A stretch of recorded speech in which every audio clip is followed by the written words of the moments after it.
Minister, I call the member for Fremantle.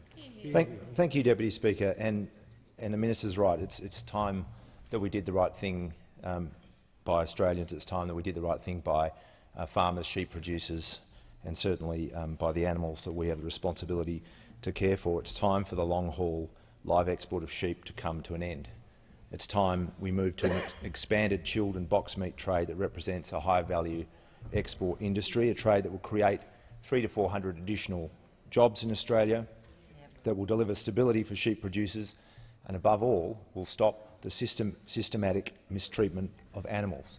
Because above all, Deputy Speaker, we have to remember there is not a sliding scale that makes animal cruelty acceptable at a certain price.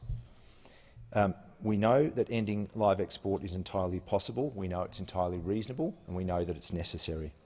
This diminishing trade has a clear alternative, and Labor has grasped that alternative. Labor is moving us through its strategic red meat industry plan towards that alternative in making a transition that government leadership is all about, that parliamentary partnership and cooperation should be all about.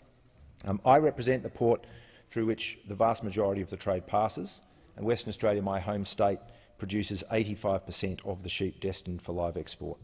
I want to see a transition that supports farmers in my state. I want to see a timely shift to a trade that has a future, a higher quality, higher value, higher jobs trade. And more than anything, I want to see an end to a trade that produces animal welfare atrocities on a regular basis. The minister has said that this is not the time for emotion, that this is a time for waiting. I can tell you, if you've lived in Western Australia, if you've lived in Fremantle as I have done all my life, I don't need to wait another 2 weeks. I've lived in Fremantle for 40 years. I've seen this trade and what it produces for 3 decades. So for the minister to suggest that people need to wait a bit longer is a bit rich. I welcome the commitment from Labor's Shadow Minister for Agriculture, and that commitment is to a sensible and balanced change under a future Labor government. I'm sorry that the minister today has talked about the move and the support for this transition as being somehow emotional, or as the Prime Minister said, emotional and reckless. That is a lot of rubbish. Moving to end the live export trade in a sensible, managed transition is profoundly rational. It is comprehensively based on the facts and the history and the science. It does not take a genius to understand that sending tens of thousands of sheep crammed in badly ventilated, derelict metal ships to the hottest part of the world at the hottest time of the year is a recipe for intolerable animal suffering. But if that wasn't enough, we know that since 2005, 71 separate voyages have involved the death of more than 1,000 sheep. We know that countless breaches and countless instances of gross mistreatment of animals have occurred without any consequence whatsoever. We know that vets' records have been falsified. We know the International Transport Workers Federation have highlighted the unacceptable workplace conditions that face seafarers on these ships. We know the Department of Agriculture decided there was nothing wrong with the voyages shown on 60 Minutes.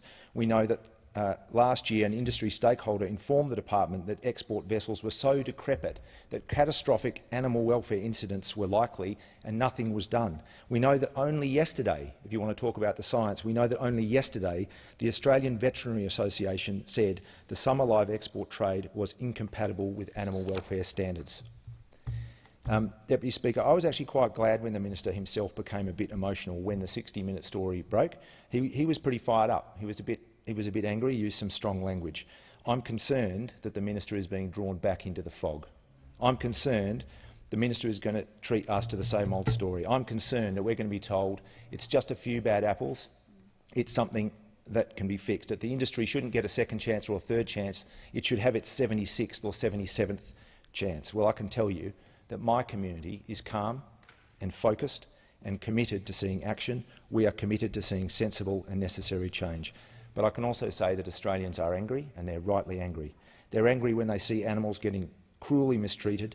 They're angry that this doomed, narrow, barbaric trade has gone on so long, that it has lied so much, that it has gone completely unregulated, that it has been completely unpunished for its multiple failures, which in every instance have involved the terrible and prolonged suffering of animals. It's enough. It's time for it to end. Member, I call